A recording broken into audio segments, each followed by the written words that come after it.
घर वालों ने मना किया था। उनको मनाने में मुझे 3-4 महीने लग गए थे। एक टाइम था जब मैं कॉलेज में था, मुझे लगा था कि शायद मुझे कॉलेज छोड़ना है। ऐसा होता है ना कि यार, कि आपको आपको अगर कोई चीज रोकना चाह रही है तो कितनी बड़ी चीज ने रोका है आपको। अगर आप किसी चीज को शिद्दत से आप चाहते अपने हैं तो पूरी कायनात आपको उसे मिलाने के लिए प्रयास करती है। आपके प्रयास करती है, लेकिन यहाँ तो कायनात ने इतनी बड़ी चीज सामने रख दी कि आप जाके भी ट्रेवल नहीं कर सकते।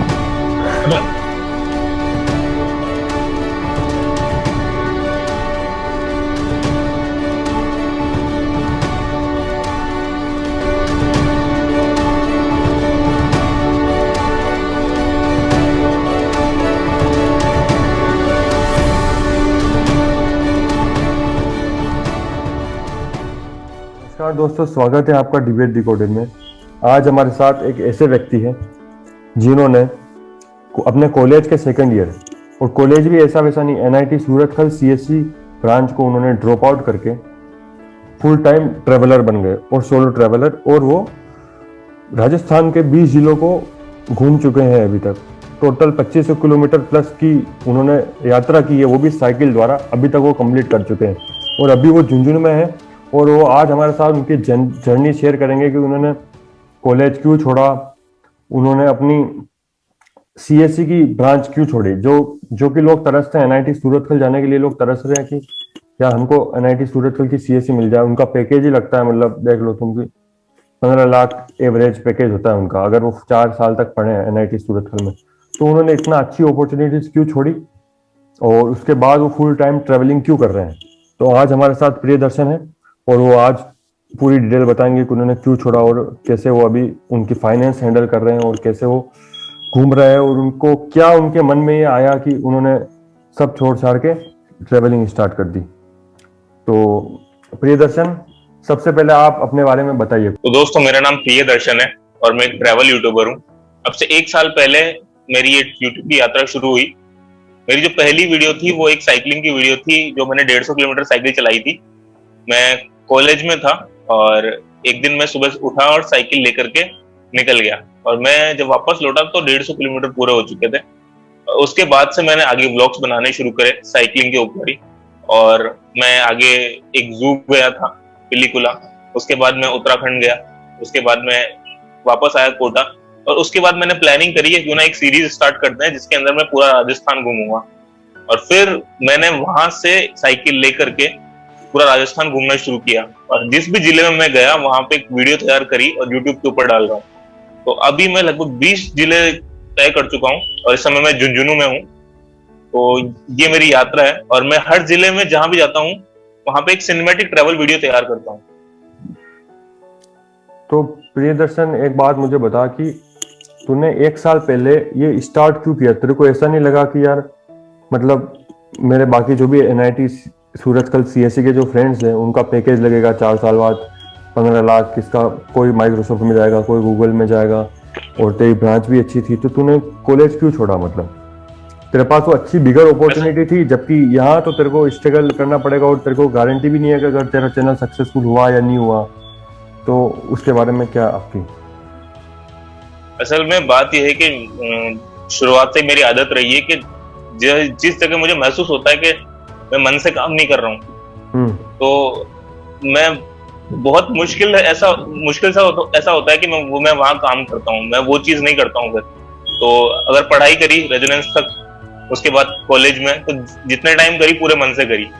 पर जब मन लगना बंद हुआ तो फिर मैंने वो काम छोड़ दिया। हुआ ये था कि मैं कॉलेज में था, और जैसे कि सब लोग पढ़ाई करके आते हैं, हमारा भी मन उसी चीज में था। लेकिन कॉलेज में आने के बाद आपको एक बहुत सारा एक्सपोजर मिलता है कि क्या क्या चीजें होती है। तो मैं छोटे छोटे फोटोज खींचा करता था दोस्तों के, आसपास के। तो मेरे दोस्त लोग कहते थे कि यार तू बहुत अच्छे फोटोज खींचता है, और मेरे दोस्त बुलाते थे मुझे कि तू मेरी फोटो खींच। तो मुझे उसके बाद थोड़ा थोड़ा अच्छा लगने लगा कि, और मैं और फोटोज क्लिक करने लगा। मेरे पास पहले एक छोटा फोन था ओप्पो का। उसके बाद मैंने दूसरे फोन लिया था मोटोरोला का। उससे काफी अच्छी फोटोज आती थी, उसके कलर्स वगैरह बहुत बढ़िया थे। और मैंने उससे फिर रिकॉर्डिंग भी करना शुरू किया। मैंने वीडियोस, छोटी छोटी वीडियोस बनाना शुरू किया। तो धीरे धीरे मैं एडिटिंग सीख गया, और मेरा इंटरेस्ट इसमें बहुत ज्यादा डेवलप हो गया। और जहां तक बात है क्लासेस की, तो मुझे नहीं पता ये कैसे हुआ, लेकिन मेरा मन उठ चुका था कंप्यूटर साइंस से। तो इंजीनियरिंग पसंद नहीं है यूं आपको? हाँ, तो इंजीनियरिंग में असल में हॉस्टल पार्ट हम सबको पसंद होता है, लेकिन हाँ मुझे वो जो पढ़ाई वाला पार्ट था ना, उस क्लासेस वाला, वो बिल्कुल पसंद नहीं आ रहा था। और दूसरी तरफ ये जो चीज थी, वीडियोस बनाना, फोटोज क्लिक करना, वो मुझे बड़ा अच्छा लग रहा था। तो बस जैसा कि मैंने आपको शुरुआत में बताया कि मैं वहां रुकता नहीं हूँ जहाँ पे मेरा मन नहीं लगता। तो ऐसा तो यार बहुत बुरा यार ये चीज बाद में भी तो हो सकती थी, मतलब 4 साल तो पढ़ लेता कॉलेज में, कैसे भी करके तो इंजीनियरिंग पास कर लेता, फिर स्टार्ट कर देता, फिर क्या, फिर कोई मना नहीं करने वाला था, मतलब कॉलेज की छोड़ा। अंतर इतना सा है कि अगर मैं कॉलेज नहीं छोड़ता और ये चीज बाद में स्टार्ट करता, तो यूट्यूब पे अब से 2 या 3 साल बाद उतना कंपटीशन बढ़ जाता जितना अभी नहीं है। अगर आपको कोई बैचलर्स डिग्री चाहिए तो आप किसी भी टाइम पे ले सकते हो, आप किसी भी उम्र में बैचलर्स डिग्री कर सकते हो, लेकिन अगर ये जो अपॉर्चुनिटी है वो सिर्फ अभी के टाइम पे मुझे मिलेगी, तो यही छोटा सा कारण है। असल में बात यह है कि जब आप यूट्यूब के ऊपर आते हो तो 10,000 सब्सक्राइबर तक पहुंचने में आपको बहुत मेहनत करनी होती है, इतना आसान नहीं होता है, आपको काफी सारा काम करना होता है और आपको आइडिया नहीं आपको बहुत धीरे ग्रोथ हो रही होती है, लेकिन 10,000 के बाद में वो ग्रोथ बढ़ने लगती है। तो वो एक स्ट्रगल है, वो जो आपको करनी होती है, तो उसका तो आप कुछ नहीं कर सकते, आप अपना काम अच्छे से कर सकते हैं। वहां तो तेरे पास हलवा था ना यार, कि मतलब पढ़ाई करो और जॉब ले लो इतनी अच्छी खासी। एनआईटी सूरत कलम जानते ही है, सीएससी टॉप 3 या 4 एनआईटी में से एक है, ठीक है? तो वो तो हलवा था ना, उसको क्यों छोड़ा? मतलब घर वालों ने, आप सब लोग इसमें एक चीज है कि घर वालों ने मना नहीं किया कि बेटा कि अभी ये कर ले, या दोस्तों ने नहीं कहा क्या, या मतलब ऐसी क्या चूल मच गई कि मतलब हाँ मेरे को करना ही है? घर वालों ने मना किया था, उनको मनाने में मुझे 3-4 महीने लग गए थे। सब लोगों ने मना किया था, लेकिन मेरे पास इससे ज्यादा बड़ा कोई जवाब नहीं है कि बहुत सीधी सी बात है प्रांजल के, मेरा मन नहीं लग रहा था। ओके, सही है। तो घर वालों को कैसे मनाया? अगर कोई दूसरा बच्चा है जो ऐसा करना चाहता है, ठीक है, तो घर वालों को कैसे मनाया वो सोलो ट्रेवलिंग? मैं सबसे पहले जो भी इस वीडियो को देख रहे हैं उन सबको यही बोलना चाहूंगा कि प्लीज, मैंने जो किया है आप में से कोई नहीं करेगा। हमेशा अपने पास एक बैकअप रखना है। तो ये मेरी पर्सनल चॉइस है कि मैं ऐसा कर रहा हूँ कि मेरा मन नहीं था इसलिए मैंने छोड़ दिया, लेकिन मैं खुद भी आप लोगों को यही सजेस्ट करूंगा कि आप लोग अपने साथ अगर कर सको तो प्लीज बैकअप लेके साथ में चलो। घर वालों को मैं सबसे पहले जब मुझे समझ में आया कि शायद मेरे मन में एक जगह पे एक टाइम था जब मैं कॉलेज में था, मुझे लगा था कि शायद मुझे कॉलेज छोड़ना है, तो मैं पेन कॉपी लेकर के बैठा और मैंने डिटेल्स इकट्ठी करनी शुरू करी कि इस फील्ड में कौन कौन लोग हैं, उनको कितना टाइम लगा वहां तक पहुंचने में, जहां तक एक डिसेंट अमाउंट आपको मिलने लग जाता है, आप अपना काम ढंग से कर पाते हो। तो इस अलग अलग तरह के व्लॉगर्स को देखा, यूट्यूबर्स को देखा, तो काफी सारी डिटेल इकट्ठी हो गई कि अच्छा कि इस तरह चीजें होती है।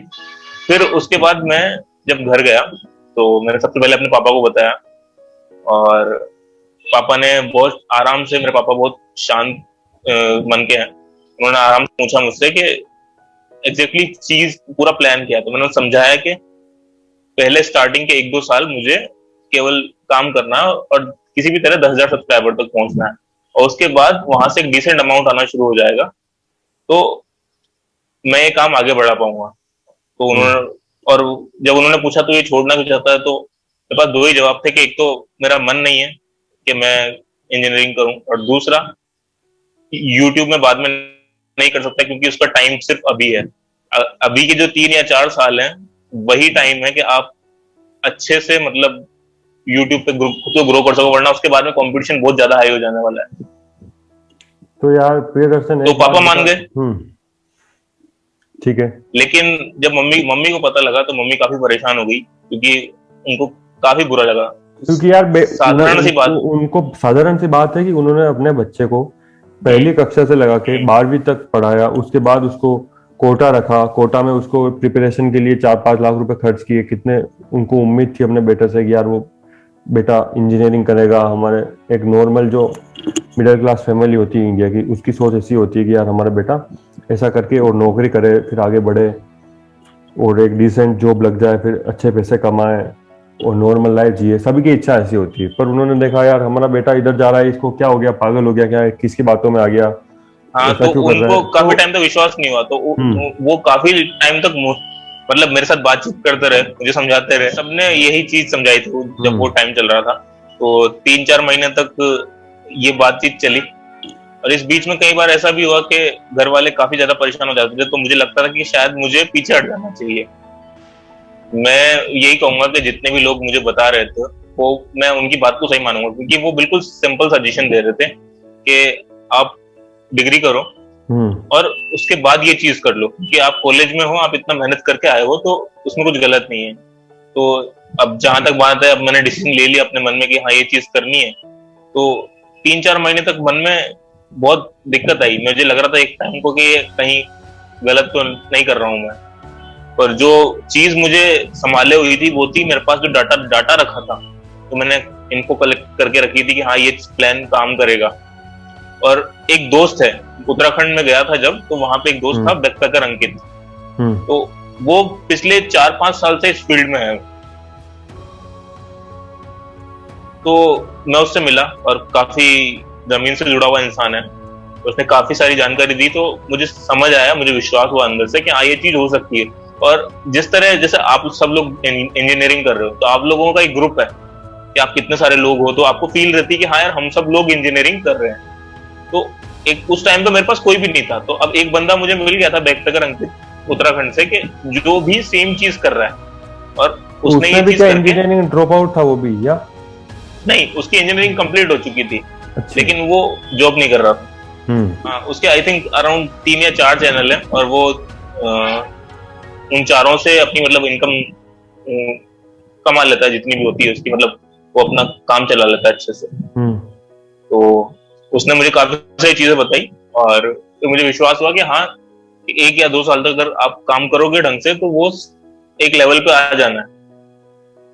तो ये चीज मन में थी, मेरे पर डाटा रखा था। और दूसरा सबसे जरूरी चीज ये थी कि हाँ ये काम मैं करना चाहता हूँ।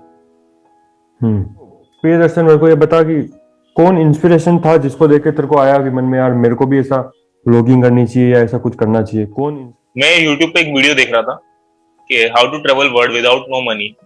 तो एक टोमिसेल परको नाम से एक बंदा है, वो क्रोएशिया से है।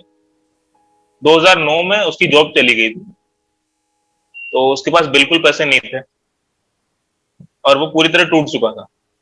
तो उसने ट्रेवल करना शुरू किया, उसके पास कुछ पैसे पड़े थे, शायद 20-30 हजार, और उसने वही मतलब जो भी उनकी मुद्रा होती है उसमें, और उसने उनको इकट्ठा मतलब बचा के रखा साथ में, और उसने पूरी दुनिया ट्रेवल करना शुरू किया।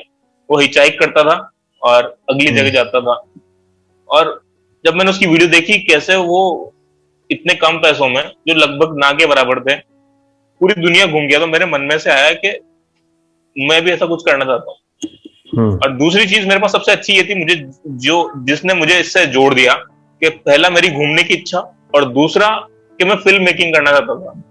मैं शूट करना चाहता था जगहों को, मैं फोटोज खींचना चाहता था, लोगों से मिलना चाहता था। तो वो दोनों चीजें अंदर से जुड़ गई। उस बंदे ने इंस्पिरेशन दी कि हाँ यार ये चीज हो सकती है। हाँ, तो यार कोरोना काल में क्या हुआ था? मतलब कोरोना में जब लॉकडाउन था तब कैसे ट्रेवल किया, या अभी कैसे ट्रेवल कर रहा है? कोरोना में कोई प्रॉब्लम तो नहीं आ रही? मतलब उसके बारे में बता थोड़ा, ट्रेवलिंग में। कोरोना के टाइम पे मैंने कोरोना आने के 1 महीने पहले से ट्रेवल शुरू किया था। तो सब कुछ सही चल रहा था, 6 जिले हो चुके थे और मेरा कॉन्फिडेंस लेवल ऊपर जा चुका था। तो मुझे लग रहा था कि सब कुछ सही हो जाएगा। तो फिर अचानक से लॉकडाउन होता है। मैं डूंगरपुर था और मुझे वहां से वापस आना पड़ता है, और मैं घर पहुंच जाता। मैं बहुत बुरी तरह परेशान हो गया था, क्योंकि लॉकडाउन के बारे में पता लगा कि उसे देख के समझ में आ रहा था कि ये बहुत लंबा जाने वाला है। तो ऐसा होता है ना कि यार कि आपको अगर कोई चीज रोकना चाह रही है, तो कितनी बड़ी चीज ने रोका है आपको। अगर आप किसी चीज को शिद्दत से चाहते हैं, तो पूरी कायनात आपको उसे मिलाने के लिए प्रयास करती है। आपके प्रयास करती है, लेकिन यहाँ तो कायनात ने इतनी बड़ी चीज सामने रख दी कि आप चाह के भी ट्रेवल नहीं कर सकते। मतलब आप सोच सकते हो कि यार भगवान परीक्षा भी लेता ना यार। तो वो सबसे खतरनाक परीक्षा की घड़ी थी, क्योंकि ये दिख गया था बहुत लंबा जाने वाला है। तो सब लोगों की तरह उससे पहले मुझे इतनी एडिटिंग या फिर मुझे ज्यादा नॉलेज नहीं थी कि किस तरह शॉट वगैरह लिए जाते हैं। तो लॉकडाउन से मुझे ये फायदा हुआ कि मैंने घर बैठ कर काफी कुछ सीखा।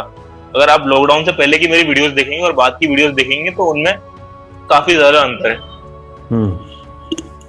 तो वो चीज का मुझे फायदा हुआ। और लॉकडाउन तो फिर हम सब ने निकाला ही है, खैर जैसे भी निकला।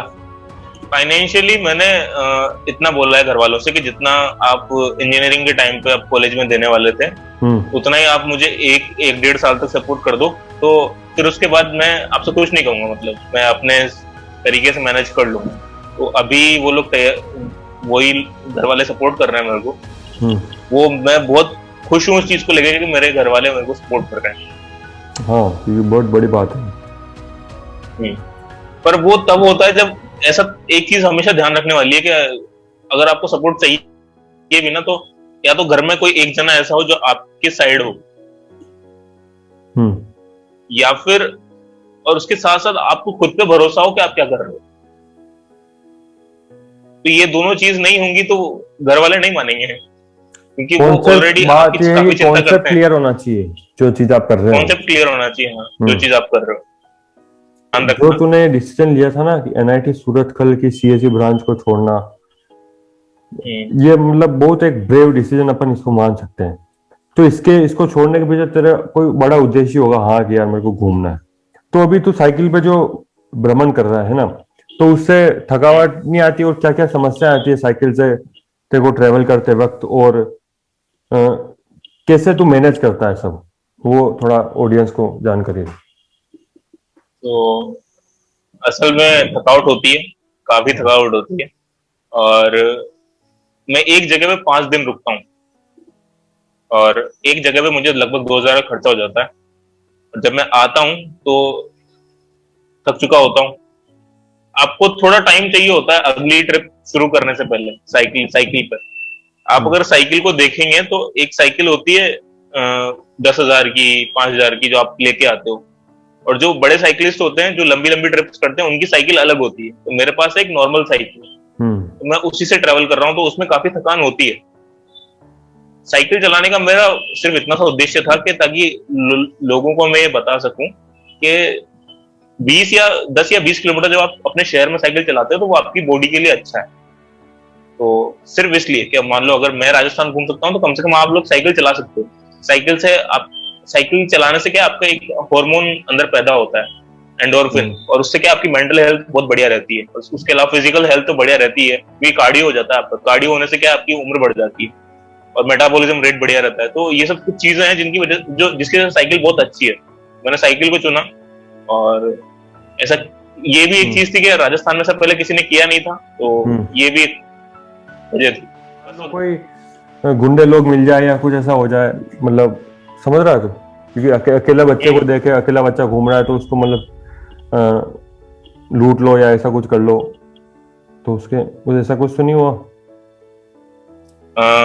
देखिए, मैं रात को तो ट्रेवल करता नहीं हूँ और सिर्फ दिन में ट्रेवल करता हूँ, और इस बात की कोई गारंटी नहीं है कि आपको कोई गुंडे लोग मिल जाए। बिल्कुल मिल सकते हैं। नेशनल हाईवे होता है तो एक चीज की सेफ्टी ये रहती है कि हाँ, हर थोड़ी दूरी पर पुलिस चौकियां रहती है, तो नेशनल हाईवे पे ऐसा कुछ होने के चांसेस काफी कम होते हैं। तो मैं नेशनल हाईवे से होते हुए एक सिटी से दूसरी सिटी तक पहुंचता हूँ, तो वो एक चीज रहती है। उसके अलावा रात में ट्रेवल नहीं करता हूँ, तो शायद इस वजह से ऐसा कुछ हुआ नहीं। लेकिन काफी एक बार एक इंसिडेंट हुआ था, तो वो काफी डरावना हो गया था मेरे साथ। मैं उदयपुर से राजसमंद जा रहा था, एक आदमी रास्ते में मिलता है, मेरे से बातचीत करता है और वो कहता है कि आगे नाथ द्वारा है, तो वहां पे आप पहुंचो, मैं आपके रहने का इंतजाम करवाता हूँ, आप कभी थक गए हो। तो मैं नाथ द्वारा पहुंचता हूँ और मैं उसे फोन करता हूँ कि भाई मैं यहाँ पहुंच गया हूँ, तो आप आ जाओ, आप बताओ कहाँ रुकना है। तो वो बोलता है कि भाई मेरी गाड़ी का पेट्रोल खत्म हो गया है, तो आप 200 रुपए डला दो, गूगल पे कर दो, मैं पेट्रोल डला के आ रहा हूँ सीधा। अब मेरे साथ हुआ क्या था, मैं इतना घूम लिया ना कि मुझे काफी अच्छे अच्छे लोग मिले थे, तो मुझे सब लोगों पे विश्वास हो गया था कि हाँ यार सब लोग अच्छे होते। तो मैंने उसके 200 रुपए डाल दिए और फिर वो नहीं आया घंटे भर तक, जबकि वो पास में ही था 10 किलोमीटर। मैंने उसे दोबारा फोन लगाया, भाई आप कहाँ पे हो? तो वो हंसते हुए बोल रहा है कि भाई मेरे दोस्त का एक्सीडेंट हो गया, मैं आ नहीं सकता। तो ऐसा हुआ। तो मैंने सोचा चलो कोई नहीं, पहला इंसिडेंट है कि किसी ने धोखा दे दिया। लेकिन ज्यादा डरावना ये तब हुआ, उस बंदे का दोबारा फोन आता है जब मैं नाथ द्वारा में हूँ, और वो कहता है कि आप कहाँ पे हो, आपको रुकने की जगह मिल गई? तो मैंने कहा नहीं मिली। तो कहता है कि एक होटल है, उसने एक होटल का नाम बताया कि आप उसके सामने चले जाओ, वहां मेरा एक आदमी खड़ा है, आप उसके साथ चले जाना, वो आपको रहने की जगह दे देगा। तो ये मुझे थोड़ा थोड़ा अजीब लगा कि जब ये आदमी मुझे लूट चुका है, इसको अपने पैसे मिल चुके हैं, तो ये दोबारा फोन क्यों कर रहा है? और जब मैं उस होटल के सामने गया ना, हाँ हाँ, तो वहां पे कोई बंदा खड़ा था लेकिन होटल बंद थी। जिस होटल में वो रुकने के लिए मुझे कह रहा था वो होटल बंद थी, वहां एक बंदा खड़ा था अजीब सा। तो मुझे देख के थोड़ा अजीब लगा, और मैं पहले ही अपने कपड़े वगैरह चेंज कर चुका था। मैं दूर से ही निकल गया, मैं उस आदमी के पास नहीं गया। उस आदमी का दोबारा फोन आता है मेरे पास कि आप कहाँ पे हो, आप नहीं पहुंचे क्या? कि मुझे वो होटल मिली नहीं, वो होटल तो बंद थी। ऐसे करके मैंने उसका फोन रखने की कोशिश करता हूँ, कहता है कि एक होटल और है, आप वहां चले जाओ, और वहां मेरा एक बंदा खड़ा है। अब मुझे घबराहट हो गई क्योंकि मैं उसी होटल के सामने खड़ा था, एक और दूसरी होटल थी, और वहां पे भी एक अजीब सा आदमी खड़ा था, तो वो होटल भी बंद थी। मैं बहुत काफी डर गया। तो मैंने उसका फोन रखा और मैं चुपचाप नाथ द्वारा में एक घरेलू जो मोहल्ले होते हैं ना उनमें घूमने लगा। और कुछ मतलब कुछ घर थे, मतलब वहां पे लोग बैठे हुए थे, उसके पास में एक होटल था, वो भी एक अंकल चलाते थे, तो उनसे बात करी तो लगा कि हाँ ये आदमी ठीक है। तो उस जगह पे जाके मैं रुका, वरना मैं काफी डर गया था उस दिन कि वो आदमी करना क्या चाहता था मुझे नहीं पता था। हाँ, तो ऐसी बातों को वही ध्यान ध्यान रखना चाहिए कि मतलब अपन अगर अकेले सोलो ट्रेवलर हैं और घूम रहे हैं तो ऐसी हो सकती है हमारे साथ घटना है। मेनली यही है कि रात को ट्रेवल मत करो, और बाकी एक का ऐसा निकलता है कोई, वरना ज्यादातर लोग काफी मदद करते हैं। पूरे रास्ते में मैंने देखा है कि लोगों ने कितनी मदद की है मेरी, वरना ये इतना आसान नहीं होता मेरा इतना आगे तक पहुंच पाना। सबसे इंटरेस्टिंग जगह आपको कौन सी लगी अब तक? आपने जो भी राजस्थान में ट्रेवल किया, जितने भी जिले आपने ट्रेवल किए, सबसे इंटरेस्टिंग जगह कौन सी लगी जो आपको जिंदगी भर याद रहेगी? प्रांजल तुम्हें याद हो तो जब अपन हॉस्टल में थे तो मैं डरावनी कहानियां सुनाया करता था। तो मेरा बहुत पहले से इन सब चीजों में बहुत शौक था, बहुत ज्यादा। तो जब मैं निकला था घूमने के लिए, तो मैंने मैप पे 2 निशान लगाए थे, एक कुलधरा और एक भानगढ़। तो जब मैं जैसलमेर पहुंचा तो मैं कुलधरा गया था। कुलधरा की कहानी कुछ ऐसी है। मैं कुलधरा मेन रोड है जैसलमेर से जो सम की तरफ जाता है, और 15 किलोमीटर दूर है कुलधरा। और उसके बाद एक साइड में रास्ता जाता है नेशनल हाईवे से, साइड में एक तरफ कच्चा कच्चा रास्ता, तो उधर 5 किलोमीटर आगे कुलधरा है। तो वहां मैं गया, मेन रोड तक तो मैं चला गया था, लेकिन 5 किलोमीटर आगे मुझे कोई गाड़ी नहीं मिली उधर जाने के लिए, तो मैं पैदल पैदल पैदल पैदल कुलधरा तक गया। मैं कुलधरा पहुंचा, दिन में मैंने पूरा कुलधरा देखा, और जब शाम होने लगी तो वहां पे गार्ड बैठा हुआ था। तो मैंने वो गार्ड पहले तो काफी खुश हुआ मेरे को देख करके, यार मैं क्या काम कर रहा हूँ, शूट कर रहा हूँ, उनको अच्छा लगा। उन्होंने काफी सारी बातें बताई मेरे को। और जब शाम को मैंने उनसे पूछा ना कि मैं रात को यहाँ रुक जाऊं क्या, क्योंकि मुझे रात को शूट करना था वहां पे कुलधरा में। हाँ, उसकी टोन बिल्कुल चेंज, कि मर जाएगा तू, मत रुक, कौन मार देगा, कब चला गया कुछ पता नहीं चलेगा तेरा, साया भी नहीं मिलेगा तेरा, मैं तो चला जाऊंगा अभी शाम को 6 बजे ताला लगा के, मत रुक, गाड़ी पकड़ और निकल जा। फिर मैं घबरा गया क्योंकि वहां कोई नहीं था दूर दूर तक, और मैं अकेला वहां पे ये सोच के बैठा हुआ था कि मैं रात को यहाँ अंदर रुकूंगा कुलधरा में। कुलधरा क्या एक हॉन्टेड जगह है, जैसे भानगढ़ है वैसे के उसी तरह, वहां क्या रात को जाना सही नहीं रहता, ऐसा लोग बताते हैं। तो वो चला गया ताला लगा के गार्ड। अब मैं पास में थोड़ी दूर ढाणियां थी, ढाणियां समझते हो, मतलब एक दो घर बने होते हैं खेतों के बीच में, तो एक जगह पे मैं गया तो वहां एक बंदा मिलता है। वो बंदे को मैं बताता हूँ कि यार मुझे इसके अंदर जाना है, कुलधरा के अंदर, क्योंकि मैंने ठान लिया था मेरे को ये अंदर जाके ही आना है, कुलधरा आया हूँ तो वो खुश हो गया कि मैं यूट्यूब पे वीडियोस डालता हूँ। और उसने कहा अरे भाई भाई भाई भाई भाई, मैं लेके चलूंगा आपको, आप रुक जाओ मेरे साथ में। तो मैं उसके साथ रुक जाता हूँ। हम लोग खूब बातें करते हैं। अब डरावनी बात पता है क्या है? उस इंसान की शक्ल ऐसी थी कि कोई भी घबरा जाए। उसकी आवाज नॉर्मल थी, मीठी सी, लेकिन उसकी शक्ल बहुत डरावनी थी, मतलब डेंजर। तो मैं बहुत घबराया हुआ था। मैं ऐसे बातें करते हुए चल रहा था कि क्या नाम से, अरे मेरे साथ तो जीपीएस लगा हुआ है, पुलिस को पता लग जाता है तुरंत। मेरी घबराहट की वजह से मेरे अंदर से ऐसी बातें निकल रही थी। और धीरे धीरे धीरे रात हुई, यहाँ तक कि वो मुझे जब खाना रख रहा था कि भैया आप खाना खा लो, मैं डरा हुआ था कहीं इसमें इसने जहर तो नहीं मिला है। तो कितना तो उस पर तुमने ट्रस्ट कैसे किया? मतलब वो अकेला ही था या गांव में, या कितने लोग थे ऐसा? वो एक होटल है वहां पे, एक पास में एक होटल भी है। तो जब विजिटर्स आते हैं ना, जब कोरोना नहीं था तब विजिटर्स आते थे विदेश से कुलधरा देखने के लिए, वो वहां रुकते थे। वहां पे कच्चे कच्चे घर बना रखे हैं, मतलब देसी टाइप के, ताकि लोग तो कोरोना के टाइम वो पूरा खाली होगा वो? खाली था, वो बंदा अकेला था, तो वो क्या वो मैनेज कर रहा था वहां पे। तो गरीब सा एक आदमी था। और तो उस होटल का मालिक आया वहां पे शाम को कुछ बात करने के लिए और वापस चला गया। तो मुझे लगा कि हाँ ये आदमी सही है, मतलब कोई अनजान आदमी नहीं है जो लूटपाट करता है, ये यहाँ की रखवाली कर रहा है। तो इस तरह थोड़ा सा विश्वास हुआ। रात के 11 बज गए और अब हमें वापस जाना था कुलधरा के अंदर रात को। तो मैं उसको जगाता हूँ, भाई उठो चलते हैं। और वो उठता है और कहता है कि भाई जब आपने बताया ना आप यूट्यूब पे वीडियो डालते हो, तो मैं खुश हो गया था बहुत। मुझे लगा मैं वीडियो में आऊंगा, लेकिन हम यहाँ पे काफी सालों से रह रहे हैं लेकिन आज तक इसके अंदर नहीं गए। अच्छा। हाँ, रात होने के बाद कोई इसके अंदर नहीं जाता है। तो मेरे को डर लग रहा है, मैं आपके साथ नहीं जा सकता। और उसने एंड टाइम पे डिच कर दिया। बोला कि ये लो टॉर्च, अगर आपको जाना हो तो जाओ, और मैं तो यही बोलूंगा आप भी मत जाओ। और वो चद्दर तान के सो गया, उसने इससे ज्यादा कुछ बोला भी नहीं। अब वहां इतना सन्नाटा था, पर मेरे को जाना था, मैंने टॉर्च उठाई, पर डरा हुआ था तो टॉर्च लेके निकल गया। थोड़ी दूर जब मैं चला कुलधरा की तरफ, तो आप टॉर्च घुमाते हो ना चारों तरफ, तो आपके हाथ में टॉर्च है, उसकी लाइट निकलती है तो किसी ऑब्जेक्ट पे टकराती है तो वो ऑब्जेक्ट चमकता है। वहां इतना सन्नाटा, इतना सुनसान था कि लाइट किसी चीज से टकरा ही नहीं रही थी, चारों तरफ घूप अंधेरा। इतना डरावना माहौल था। मैं कुलधरा तक पहुंचा जैसे तैसे उसकी जो डोली है उसको उसमें चढ़ के अंदर गया। तो डरने लगा कुछ हो जाएगा ऐसा कुछ? जब रात हो गई थी और मुझे रुकने की जगह नहीं मिल रही थी, वो टाइम बहुत डरावना था जब गार्ड मुझे बोल रहा था कि यहाँ मत रुकना।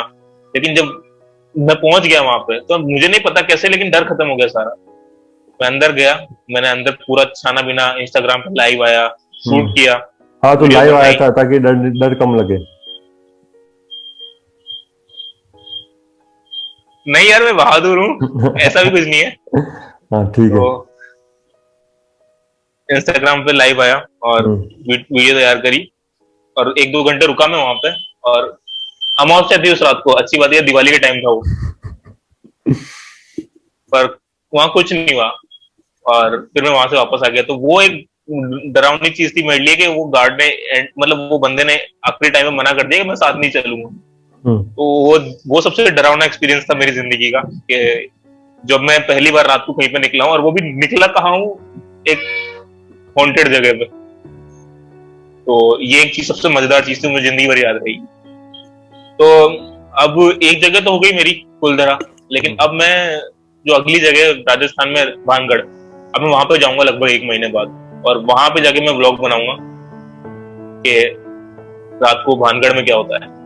दोस्तों, अब इस वीडियो को हम समाप्ति की ओर ले जाते हैं और प्रियदर्शन से उसका उद्देश्य जानते हैं, उसके यूट्यूब चैनल के पीछे, और उसके आगे की जर्नी के बारे में पूछते हैं कि आगे वो क्या करने वाले हैं। और तो प्रियदर्शन बताइए। मैं आप सब लोगों से यही कहूंगा कि अभी जो मैं चैनल चला रहा हूँ वो, उसमें पूरा इंडिया ट्रैवल करने वाला हूँ, एक एक जिले से होकर के। और मैं डॉक्यूमेंट्रीज बनाना मेरा मतलब मुझे बहुत पसंद है। तो जैसे जैसे मैं आगे बढ़ूंगा, मैं काफी अच्छी डॉक्यूमेंट्री तैयार करूंगा इंडिया के बारे में, अलग अलग जगहों पे जाऊंगा, वहां पे क्या खास बात है वो बताने की आपको कोशिश करूंगा। तो अगर आप भारत देखना चाहते हैं तो प्लीज मेरे साथ जुड़िए और मुझे सपोर्ट कीजिए। अभी तक मैं 20 जिले ट्रेवल कर चुका हूँ और मैं पूरे इंडिया में 739 जिले हैं, तो मैं हर एक जिले से ट्रेवल करूंगा और मैं राज्य वाइज ट्रेवल कर रहा हूँ। जैसे पहला राज्य राजस्थान चुना है, तो पहले इसके सारे जिले, उसके बाद अगले राज्य के सारे जिले, और इस तरह से मैं पूरा भारत ट्रेवल करने वाला हूँ। तो इसलिए मेरे साथ जुड़ जाइए। और मैं आपसे यही कहना चाहूंगा कि अगर आप भी ऐसा कुछ करना चाहते हैं, कोई ऐसी चीजें जो आपको करना पसंद है, तो प्लीज जो रास्ता मैंने चुना है वो बिल्कुल ना चुने। अपने हर इंसान की जिंदगी अलग होती है, तो आपके लिए क्या सही है वो आप खुद डिसाइड करो। मैं तो यही कहूंगा कि हमेशा एक बैकअप अपने साथ में लेकर के चलो। मुझे 1 साल हो गया इस चैनल को चलाते हुए और बहुत सारी दिक्कतें आती है, क्योंकि अभी ये इतना आसान नहीं है जितना दिखता है, क्योंकि काफी थकान हो जाती है। मैं काफी सारी चीजें एक्सपेरिमेंट करना चाहता हूँ लेकिन नहीं कर पाता हूँ, क्योंकि मेरे पास उतने फंड नहीं रहते हैं। और 1 साल से जिस जगह पे हम हैं, मैं उससे थोड़ा और आगे बढ़ना चाहता हूँ, और ये तभी हो सकता है कि और ज्यादा लोग सपोर्ट करें और आगे बढ़ाएं। जरूरी चीज ये है कि मैं जब निकला था ये सोच के निकला था कि जब राजस्थान टूर पूरा होगा तो मैं अपने घर वालों को बता सकूंगा कि जो मैंने डिसीजन लिया था वो सही था। तो मेरी आप लोगों से सिर्फ इतनी सी विनती है कि आप मेरी मदद कीजिए इस डिसीजन को सही बनाने में। और उसके लिए आपको कुछ नहीं करना है, आपको इस मेरे चैनल को सब्सक्राइब करना है, और लोगों, अगर आपको अच्छा लगे चैनल की मैं अच्छा काम कर रहा हूँ तो और लोगों तक पहुंचाना है। और प्लीज मुझे इस तरह से आगे बढ़ाइए ताकि मैं आप लोगों तक और अच्छी वीडियोस लेकर के आ सकूं और आपको पूरा भारत दिखा सकूं। तो मैं आपसे जो इस वीडियो को अभी तक देख रहे हैं उनसे यही बात कहना चाहता हूँ कि यार, एक बंदा जो इंजीनियरिंग कर रहा था NIT सूरत CSE, उसने छोड़ के अगर उसने ट्रेवलिंग स्टार्ट करी है तो यार उसको एक बार अप्रिशिएट तो करना ही चाहिए ना, कम से कम। हाँ, उसने अलग राह चुनी है, वो एक तरह से भेड़ चाल नहीं चल रहा है, वो उसने कुछ अलग राह चुनी है और वो इसमें डिटर्मिनिस्टिक है कि हाँ मैं इसको करूंगा और ये इसको अच्छे मुकाम पे ले जाऊंगा उसके YouTube चैनल को। और वो एक अच्छा काम भी कर रहा है, साइकिल से यात्रा कर रहा है ताकि कोई प्रदूषण भी नहीं हो रहा है। प्लस वो जो जगह घूम रहा है उसकी YouTube चैनल बना रहा है सिनेमैटिक, और वो इसको YouTube पे डाल रहा है, तो उससे जो भी उसकी वीडियो को देखेंगे वो उस जगह की फील ले पाएंगे कि हाँ यार ये जगह ऐसी है, ये जगह ऐसी है, और उस जगह अगर वो जाना चाहे तो एक तरह से वो गाइड का काम करेंगी। तो बस यार यही कहूंगा मैं आप सभी को कि यार सब्सक्राइब करो यार इस चैनल को बस, और लाइक करो, शेयर करो। वसुदेव कुटुंबकम दोस्तों, मेरा नाम है प्रियदर्शन। तो साइकिल चलाते रहिए, स्वस्थ रहिए, जवान रहिए, अपने आसपास के पर्यावरण को साफ रखिए और देखते रहिए कि बिट्टू कहाँ जा रहा है। कुछ और बोली जाती है, 500 किलोमीटर दूर कुछ और खाया जाता है, कहीं का लैंडस्केप बहुत खूबसूरत है ये देश यार। मैं जो सुन रहे हैं ना बच्चे, मैं बहुत देखो बोलता हूँ और भटक जाता हूँ। नहीं, ये शो भटकने के लिए बना है। हाँ, अरे फिर ठीक है। मुझे लगता है ना कि 12वीं के बाद हर बच्चे को ना, या तो स्टेट सरकारें करें या उसके माँ बाप करें या वो खुद से करे, बिल्कुल लोकल ट्रेन में, मतलब स्लीपर क्लास में कम से कम पैसों में पूरा भारत घूमें। बहुत सस्ता है इस देश में घूमना, बहुत ही सस्ता है। मैं बहुत घूमा हूँ, हर जगह पे आपको धर्मशाला, गुरुद्वारे मिल जाएगा जहाँ आप रात गुजार सकते हैं। और वो यात्रा, इस देश को घूमना ना आपको कुछ से कुछ बना सकता है।